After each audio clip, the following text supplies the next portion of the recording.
Hi. இன்றைக்கி பார்த்தீங்கன்னா, எனக்கு தீபாவளிக்கு முன்னாடியே ஒரு சர்ப்ரைஸ் கிஃப்ட்டு தீபாவளிக்கு கொடுத்த மாதிரி எனக்கு பிடிச்சது எங்கள் பால்காரர் கொடுத்துட்டு போயிருக்காரு. சீம்பால் ஒரு 2 லிட்டர் பால் இருக்கும். இன்றைக்கி தான் ஃபஸ்ட்டு பால் எடுத்துகிட்டு வந்து கொடுத்துருக்காங்க. நல்ல திக்காக சூப்பராக இருக்குது. பாலை வடிகட்டிட்டு அதுக்கப்புறம் செய்யுங்க, ஏன்னா அதில் டஸ்ட் ஏதாவது இருக்கும். அதுக்கு நல்ல சர்க்கரையோட ஏலக்காய் சேர்த்து அரைச்சி சலிச்சிட்டு சேர்த்துக்கோங்க. இல்லாட்டி அதில் இருக்கிற சக்கை எல்லாம் நாராக அப்படியே இருக்கும். ஏலக்காவை என்ன தான் பவுடராக அரைச்சாலும் இருக்கும்.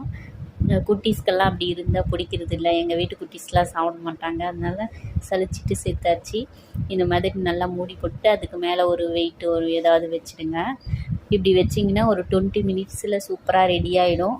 ஓவர் குக் பண்ணிட்டிங்கன்னா ரொம்ப ஹார்டாகிடும். கரெக்டான டைமில் எடுத்துடணும். இது பார்த்திங்கன்னா எங்கள் அம்மாவுக்கு பிடிச்ச மாதிரி வெல்லம் சேர்த்து தனியாக செஞ்சுருக்கோம்.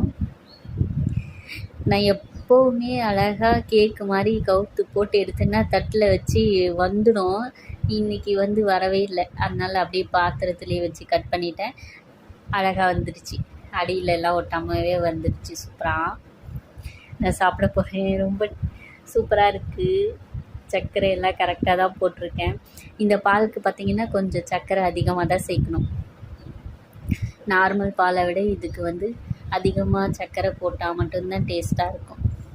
ரொம்ப சாஃப்டாக அழகாக இருக்குது. பார்க்குறதுக்கே கேக் மாதிரி தான் இருக்குது. மில்க் கேக்கு. உங்களுக்கும் பிடிச்சிருக்கான்னு சொல்லிட்டு கமெண்ட்டில் சொல்லுங்கள். யார் யாருக்கெல்லாம் இந்த பால் பிடிக்கும்னு சொல்லுங்கள். தேங்க்யூ. வீடியோ பிடிச்சிருந்தால் லைக் பண்ணுங்கள்.